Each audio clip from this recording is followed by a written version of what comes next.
बासमती मने चितलाई। मैं तुमको खंडन कर सकती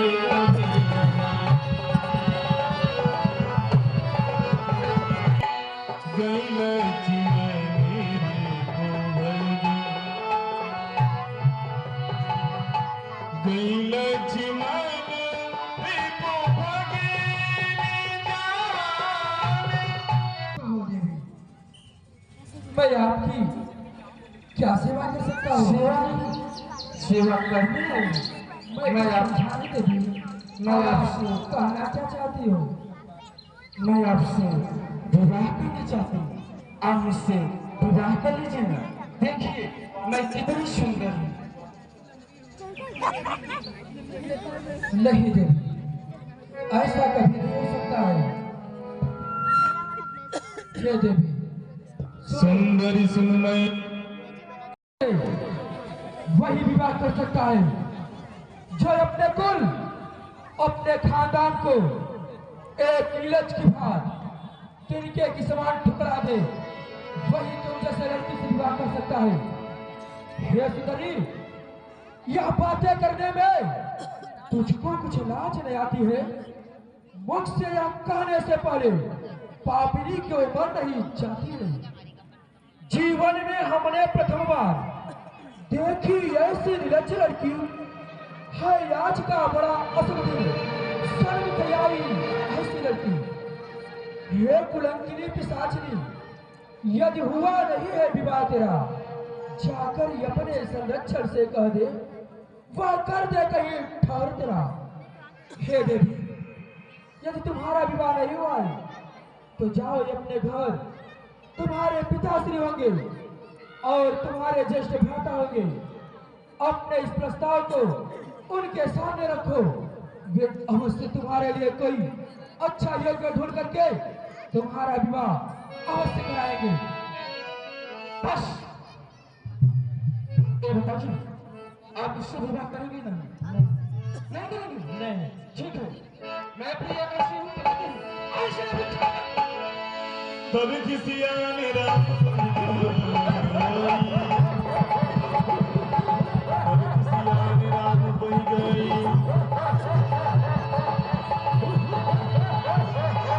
रूप भयंकर जगत भाई।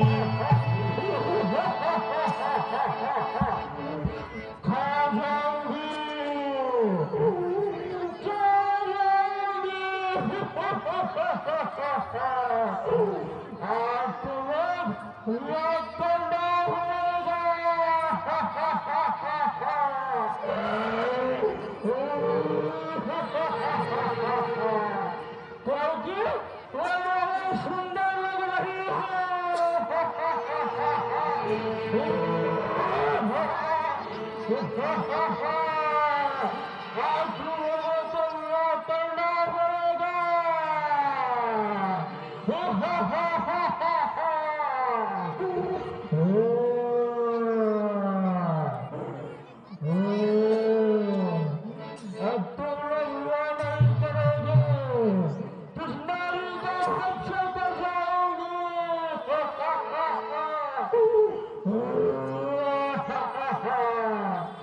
अरे लक्ष्मण, इसका ऐसा विवाह करो कि तीनों लोगों में किसी का ऐसा विवाह ना हुआ।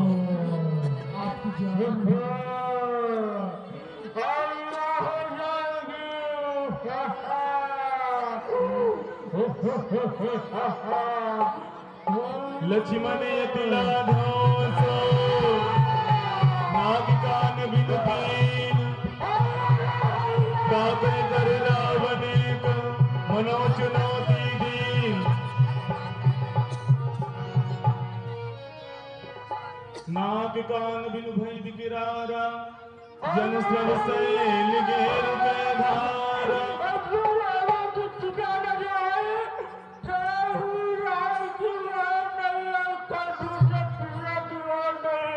काशी जैसे मुझ नगरी से आप सभी का साधुवाद करते हैं और जिनका नाम ही भरत है। अब सुपंखा चलेगी अपने भाई खरदूषण की।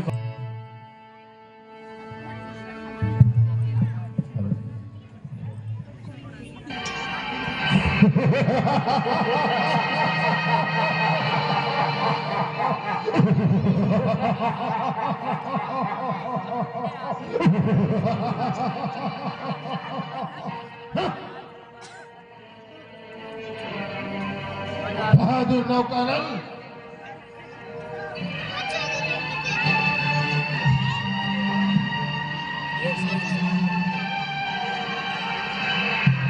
शंकर बहादुर जय शंकर।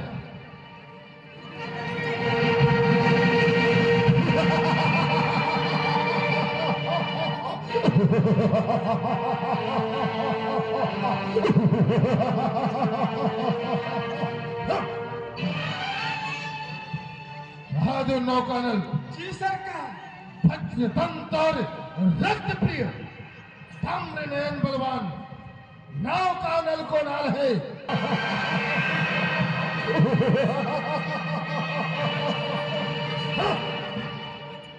देवलोक में जाकर, अरे देवलोक में जाकर करो देव संग में पकड़ी पकड़ी सब ही खा जाओ, भर लो अपने पेट। हे सरकार। नौकानल जाकर समस्त देवताओं यम साधु सत्य को भक्षण कर जाओ, ये हमारा आदेश है। महाराज देवलोक में जाए की कियो देव संभेद और सब ऋषि मुनियों को पकड़ पकड़ के खा गयो, तब न भरा पापी।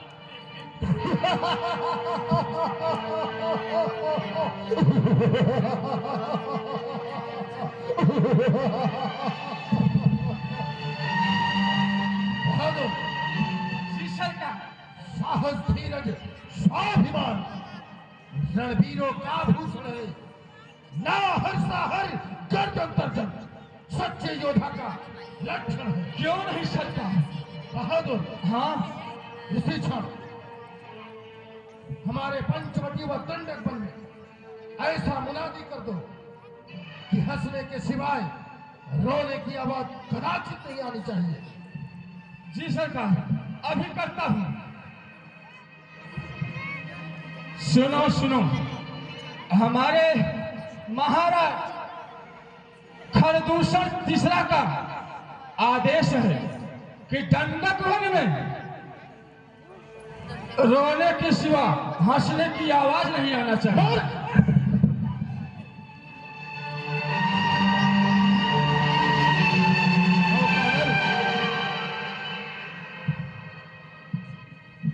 रोने के सिवा हंसने की आवाज नहीं आए।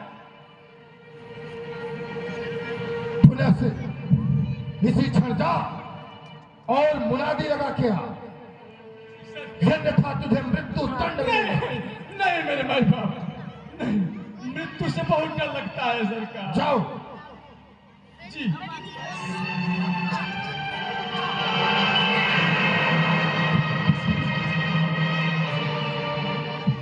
सुनो सुनो दंडकवासियों, महाराज का आदेश है कि आज की रात हंसने के सिवा रोने की आवाज नहीं आना चाहिए।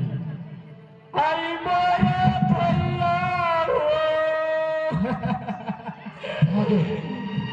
आई मेरे भैया हो। बहादुर नौकानल, जी सरकार। ये अकस्मात हमारे पंचवटी व दंडक बन गए। ये रोने की आवाज किधर से आ रही है? जी सरकार, अभी जाओ। पता लगा के आओ। आई मेरा भैया। चुप। ए बताओ, काहे के लिए रो रहे हो तुम सब? मेरा प्राण संकट में है, आप लोग रोइए मत, नहीं मेरे सरकार तुरंत मार डालेंगे। रोना मत, रोना मत कोई, जा रहा हूं। रोना मत। हुजूर जय शंकर। जय शंकर, जय शंकर बहादुर, जय शंकर। पता लगा के आ गए सरकार। क्या पता लगा? ऐसा है सरकार, मार्केट में गए थे, दो ये लड़के मार्केट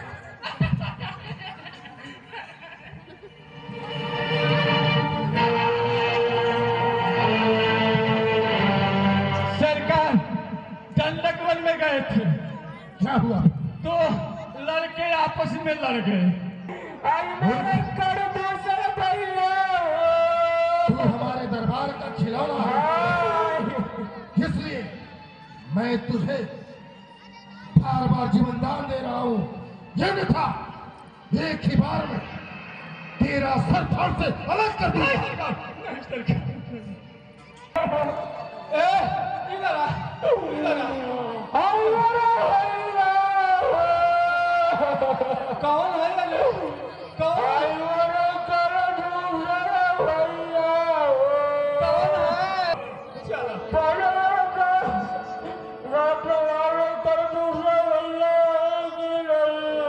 है?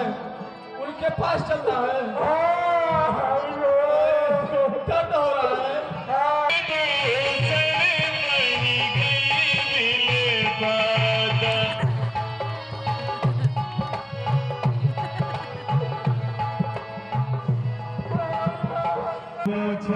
सब कहीं से बुझाई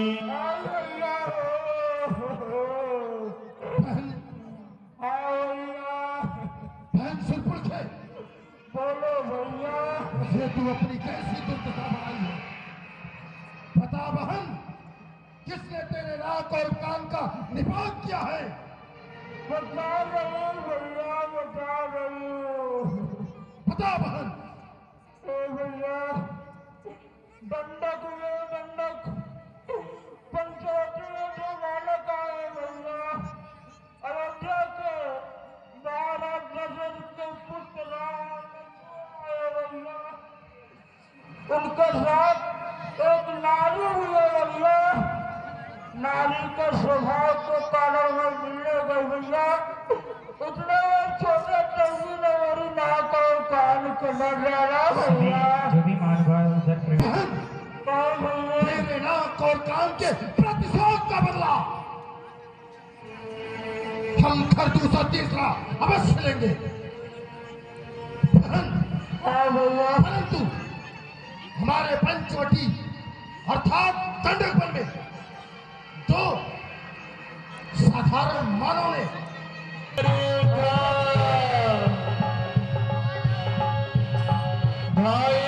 चरण कर करो था जन सब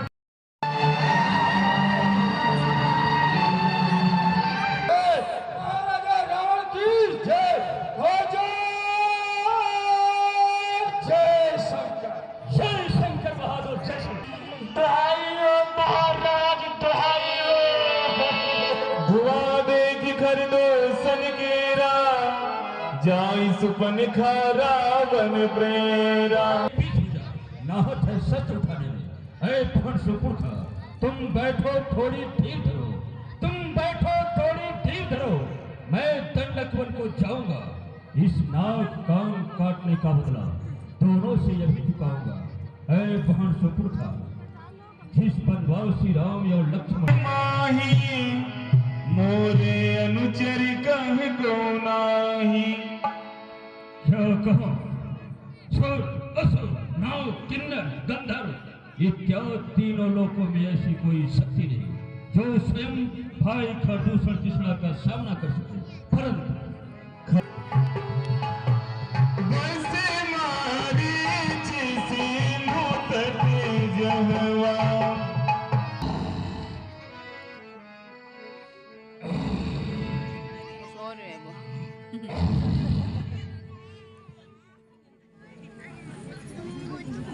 ¿Cómo que no sé?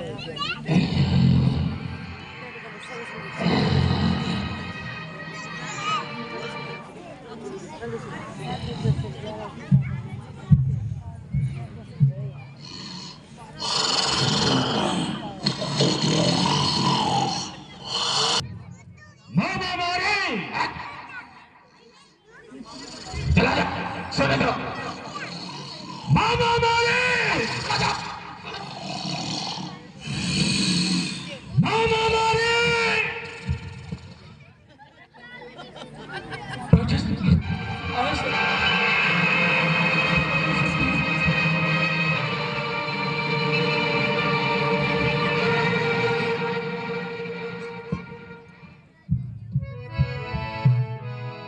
करी पूजा मारी चितब ओम जय रावण देवा स्वामी जय रावण देवा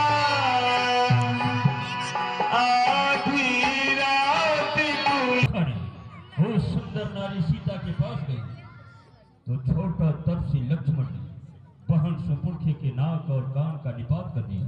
इतना ही नहीं, बहन सुपुरखा ने अपनी सहायता की याचना लेकर भाई खरदूषण कृष्णा के पास गई, परंतु भाई खरदूषण कृष्णा उन दोनों वनवासी राम और लक्ष्मण की अपार शक्तियों से आपस में लड़कर मर गए। इतना ही नहीं, बहन सुपुरखा ने रोती बिलखती लंका राज दरबार में आई।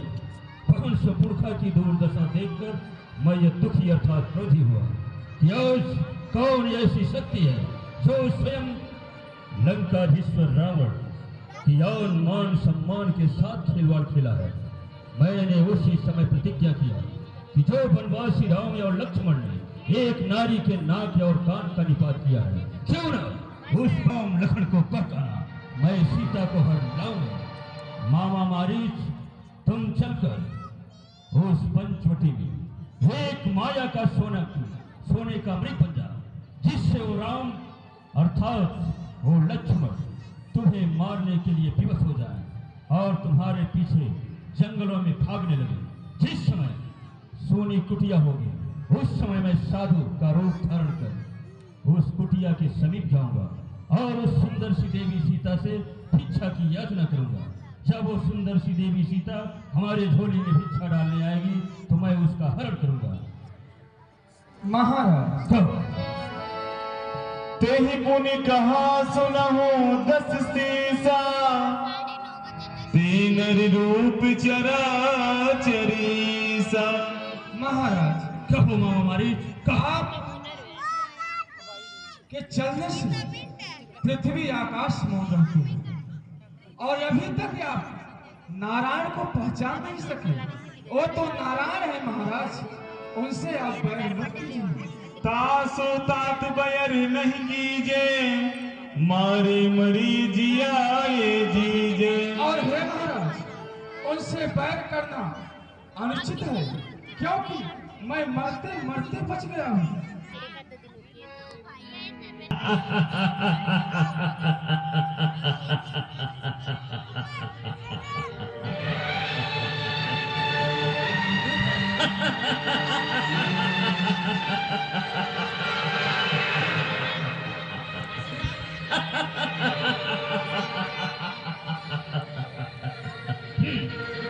मूर्ख मामा मारीच, तुम स्वयं लंकाधीश्वर रावण को एक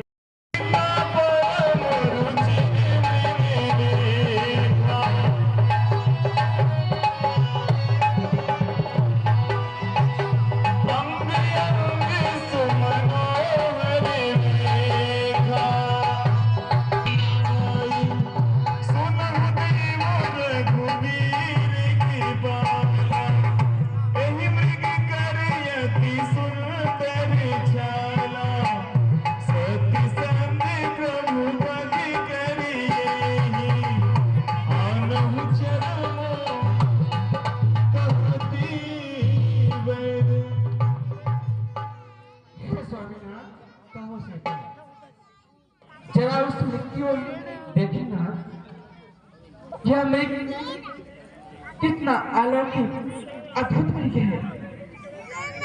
इसको विधाता ने कितना विचित्र इसकी रचना की है। यह कितना अलौकिक है स्वामीनाथ। हे स्वामीनाथ, इस मृग को देखकर मेरा मन इसकी ओर आकर्षित होता चला जा रहा है। इसे पाने की मेरी अंदर इच्छा जागृत हो रही है। परंतु सीते, कहीं स्वामीनाथ, तुम इस मृग को क्या करोगी? हे स्वामीनाथ, हम इसे अयोध्या ले जाएंगे। इसके पैरों में जब मैं घुंघरू बांधूंगी और ये छम छम करता महलों में चलेगा, तो माताएं कितनी प्रसन्न होंगी। नहीं तो वनवास के स्मृति स्वरूप भरत भैया को भेंट कर दूंगी। हे प्राणनाथ, आप इसे किसी प्रकार पकड़ लाए ना। मैं भी अपने जीवन में यह प्रथम बार सोने का मृग देख रहा हूँ। इसको विधिना ने क्या खूब सजा कर बनाया हुआ है। इसकी रचना अति उत्तम है। सीते, मेरी प्यारी सीते जरा मानो तो सही। मेरी प्यारी सीते जरा मानो तो सही। आज तलक सोने का मृग देखा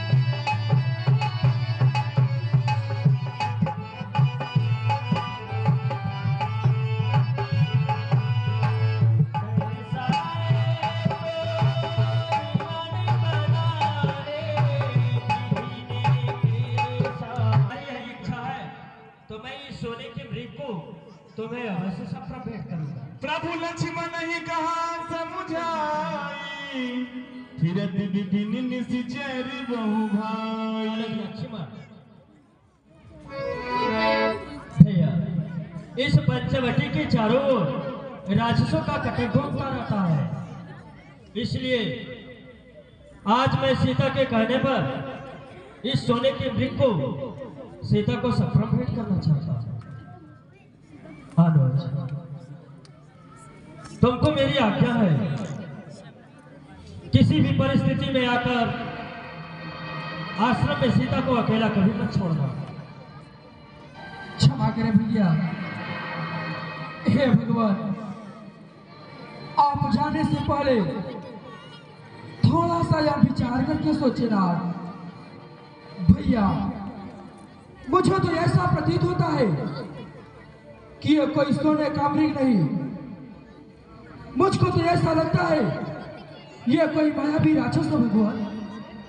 हे भैया, आप ही सोचे ना, जब हम दोनों भाई गुरुदेव जी की यज्ञ की रक्षा करने के लिए गए थे, तो वहां पर भी राक्षसों ने इसी प्रकार से अनेक अनेक रूप धारण करके आ रहे थे।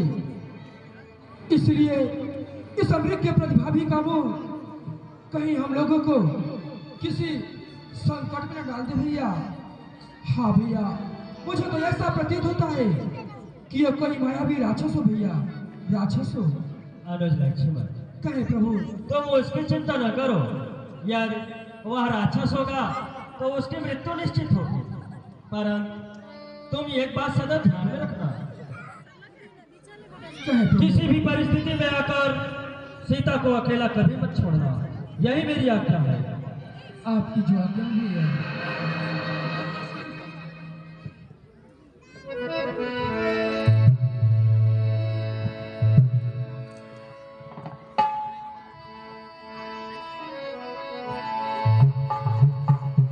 प्रभु निधि राम सरासन साजी,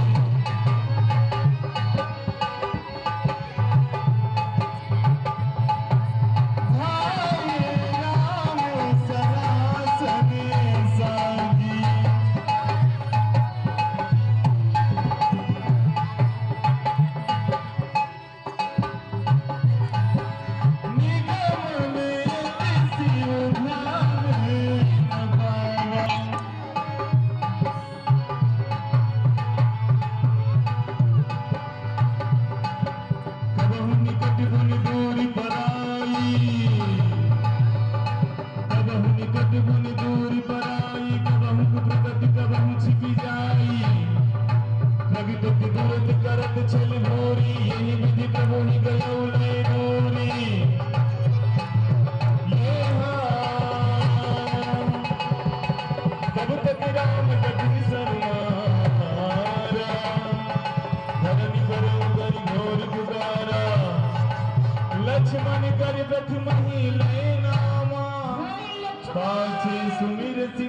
गहरा।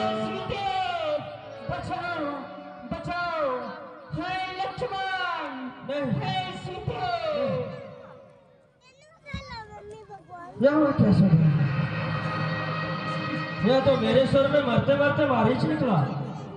मैं सिर्फ आश्रम में चलकर देखता हूँ, जरूर मेरे साथ कुछ छल हुआ है।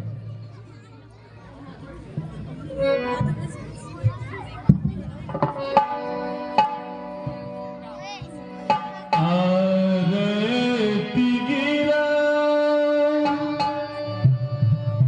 सुनी जब सीता, कहे लक्ष्मण सन परम सधीता। आरती गिरा सुनी जब सीता, कहे बेगी संकटी विभाता।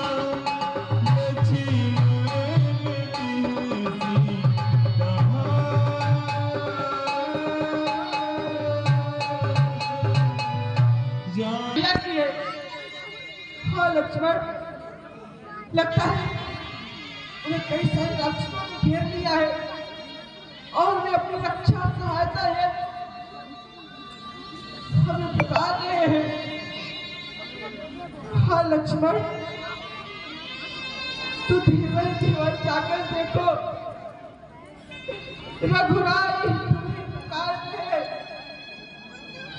भाई की थके हुए बाजू भाई की राह निहार रहे, भगवान की जाने और इतने कष्टों के मुख में है।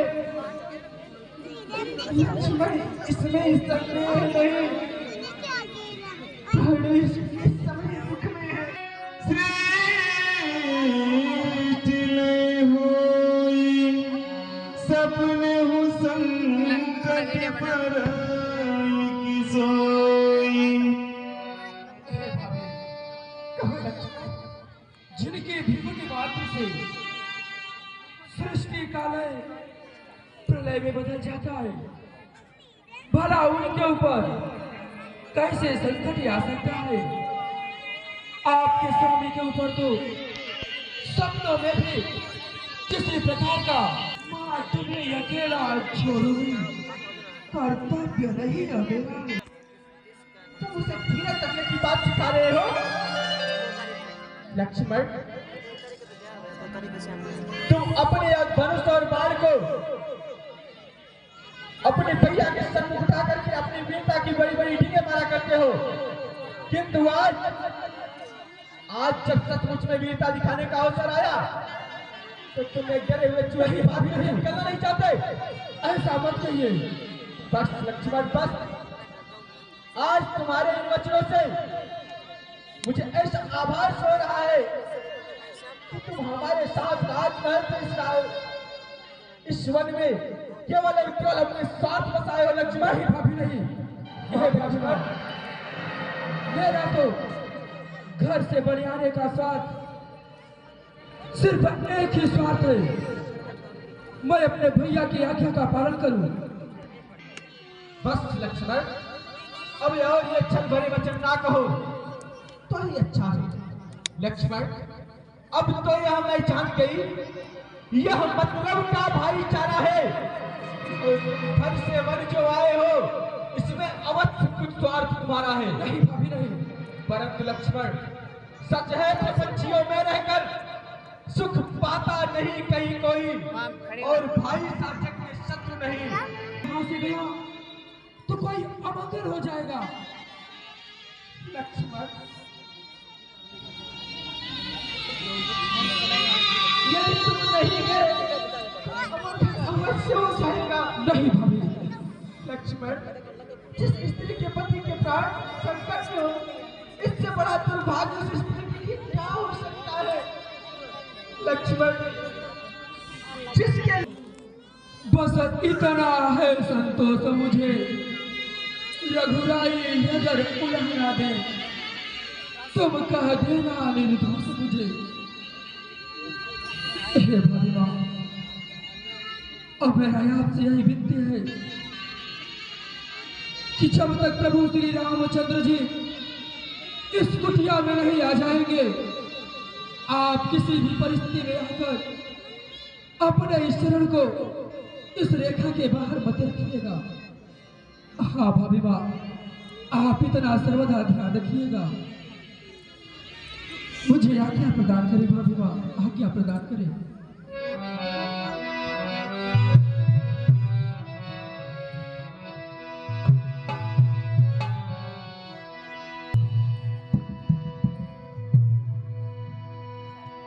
बनी दी सोने बीच भेद कोई समझ न पाया, सब ते बने तेरा नाम भूलना भूलना भूलना भूलना भूलना, मगर मैं जो किया भेद कोई समझ न पाया, भेद कोई समझ न पाया,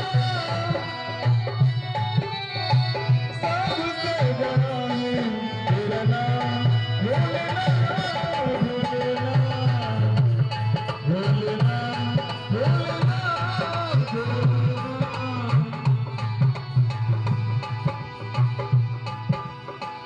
अलख निरंजन अलख निरंजन जय गोबर हरि अलख निरंजन अलख निरंजन जय गोबर जय गिरिनारे, अलख निरंजन अलख निरंजन जय गुरुधन जय गिरिनारे।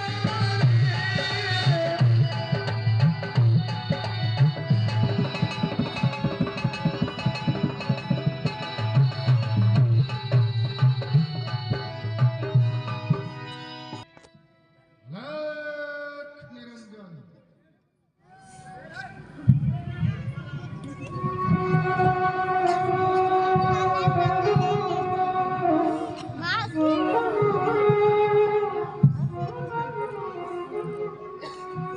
अब मैं कुटिया के समीप चलता हूँ। अलख निरंजन।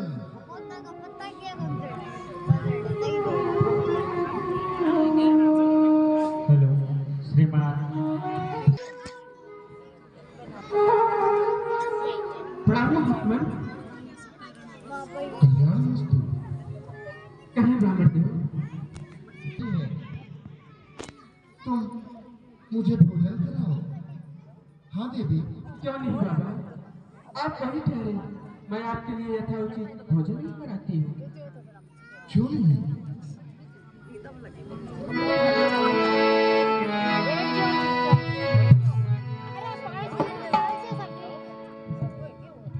सो बस शीस स्वान की नाई, इति उत चितई चला भड़ियाई।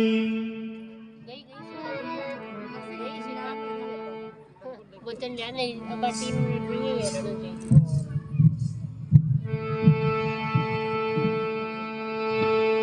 कुटिया के अंदर गई है। मैं कुटिया में ही प्रवेश करके देख लेता हूँ, शायद मेरा कार्य बन जाए। अलख निरंजन।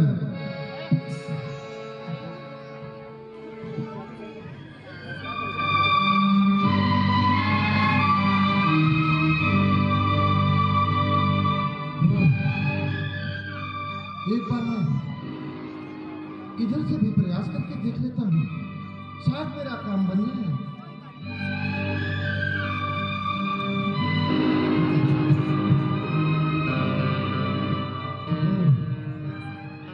ऐसा लगता है कि वो छोटा तापसी लक्ष्मण थोड़ा बहुत विद्या अवश्य जानता है। कोई माया यहाँ पर रच के गया है। मैं अपना आसन यहीं पे लगा लेता हूँ। कुटिया से बाहर आएगी, फिर मेरा काम बन जाएगा। मैं ही अपना आसन बैठ के लगा लेता हूँ। अलख निरंजन।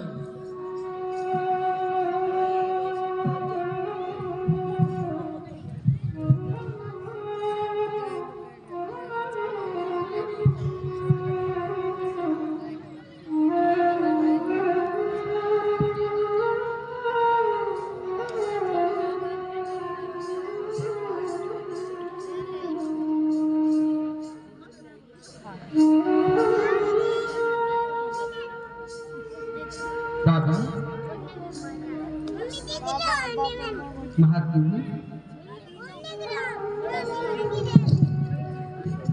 मैं आपके लिए जो कुछ भी मेरी कुटिया में था, आपको वह भोजन लेकर आई हूँ। आप इसे स्वीकार करें, इसे ग्रहण करें बाबा।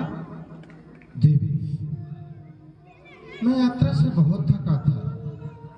मैं अब अपना आसन लगा लिया हूँ। तुम ही कष्ट करके कुटिया से बाहर आकर मुझे भिक्षा ग्रहण कराओ। क्षमा करें महात्मा,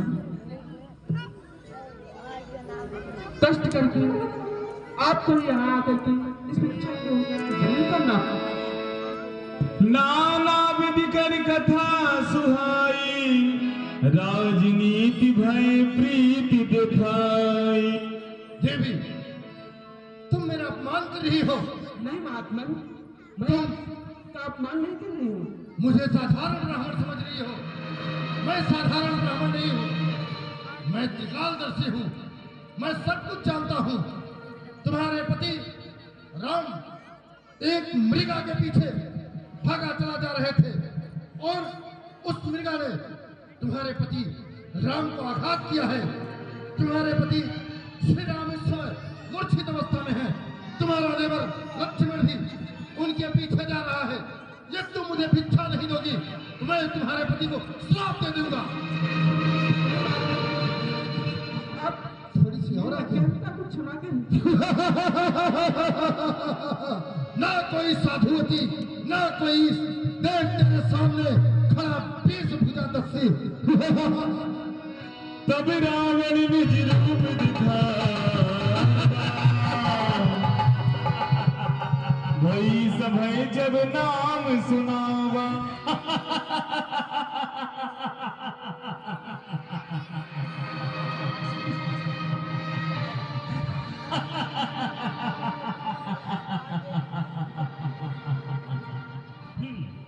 सीते सीते हो सावधान, सीते सीते हो सावधान। अब तो मेरे कब्जे में है। ना कोई साधु, ना कोई महात्मा। देख तेरे सन्मुख 20 भुजा शीश स्वयं लंका का ईश खड़ा है। सीते, लंका का ईश खड़ा है। कहु सीता धर धीरज गाढ़ा, आई गयो प्रभु रहु खल ठाढ़ा। अरे दोस्त, तू ठहर। तेरे इस दुष्कर्म का दंड देने के लिए मेरे स्वामी आते ही होंगे। तुझे इसका दंड वो अवश्य देंगे।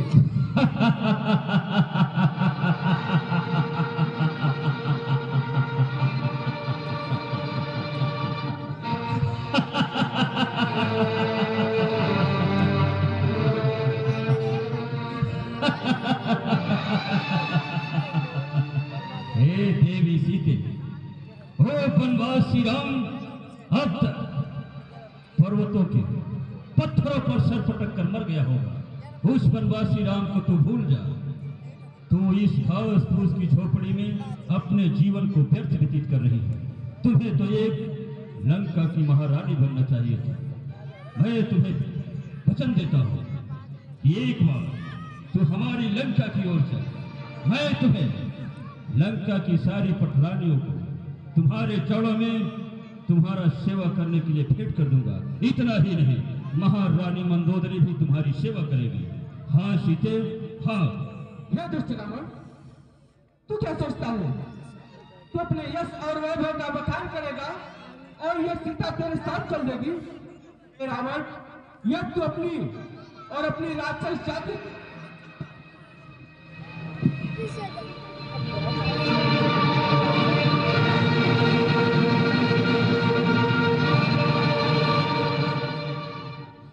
हे दुष्ट रावण, यदि तू अपना और अपनी राक्षस जाति का कल्याण चाहता है तो हट जा मेरे मार्ग से, नहीं तो इसका दंड महाभयंकर तुझे मिलेगा।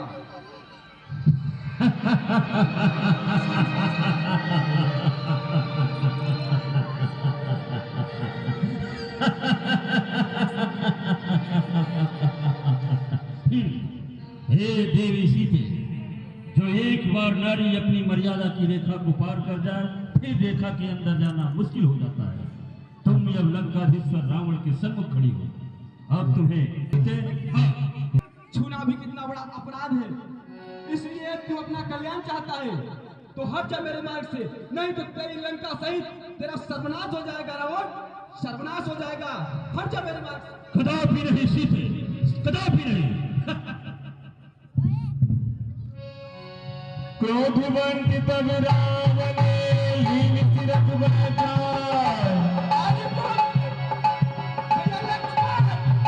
क्रोधवंत तब रावण लीन सिरक बैठा, चला गगन पथया तुर भैरथ हाथ न जाए, गिरिराज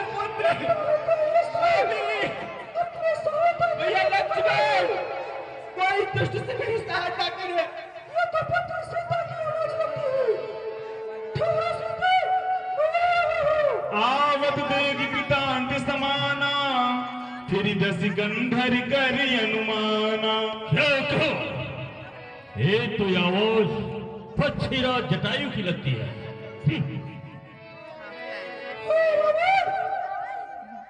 मैं तो सुना था तुम वीर पराक्रम योद्धा बनाते हो, पर इस प्रकार किसी असहाय स्त्री को चोरी की भूत हरण करके ले जा रहे हो, ये तुम्हें शोभा नहीं दे रहा है। इसलिए मैं तुम्हें नहीं समझाऊंगा, पुत्र सीता को छोड़ दो और अपनी लंका को चले जाओ, नहीं तो तुम्हारा कुल सहित सर्वनाश हो जाएगा रावण, सर्वनाश हो जाएगा।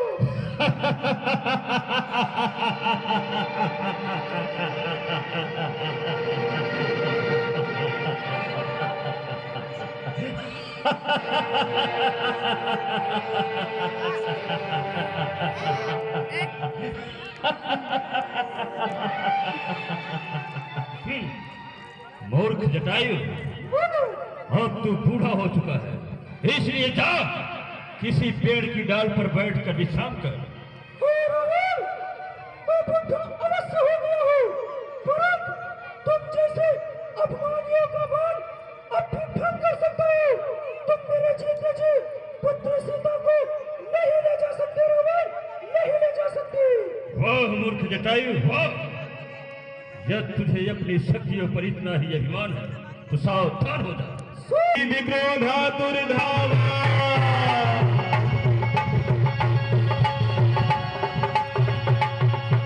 चोचन मार विदार सिते ही, दंडीक भई मूर्छाते ही, तब से क्रोध विचर किसियाना, कारस बरम कराल की बाला, काट पंख पराखत धरनी, सुमिर राम करि अद्भुत वरनी, सीत ही जान चढ़ाई बहोरी, चला उताई त्रास न थोरी, गिर पर बैठे गगन निहारी, कहीं हरि नाम दीन पटदारी,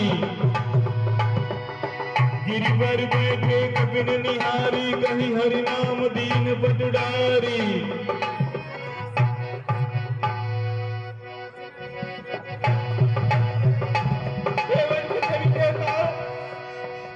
यदि मेरे स्वामी मुझे ढूंढते ढूंढते यहाँ तक आए तो मेरे आभूषण मुझे दिखाना और कहना ये दुष्ट रावण मुझे दक्षिण दिशा की ओर लेकर गया है। एहि विधि सीत ही सो ले गयो, बन अशोक महराज ताकत भयो क्या कहो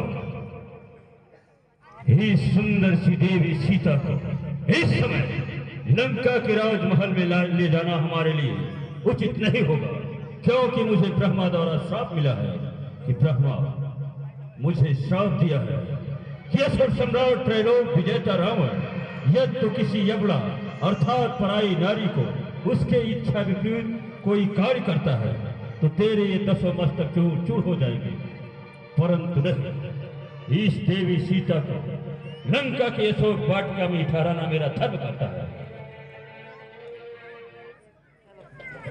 मेरी लंका की निस्त्री कभी अशोक पादप तरिए राखिस जतन कराई। देखो आज से तुम सब निश्चरियों का इस अशोक वाटिका में करा से करा पहरा होना चाहिए। इस सुंदर सी देवी को साम दाम दंड भेद जिस प्रकार से हो सके इसे भयभीत किया जाए, जिससे ये भयभीत होकर हमारी लंका की पटरानी बनने के लिए विवश हो जाए। हमारे आदेश का पालन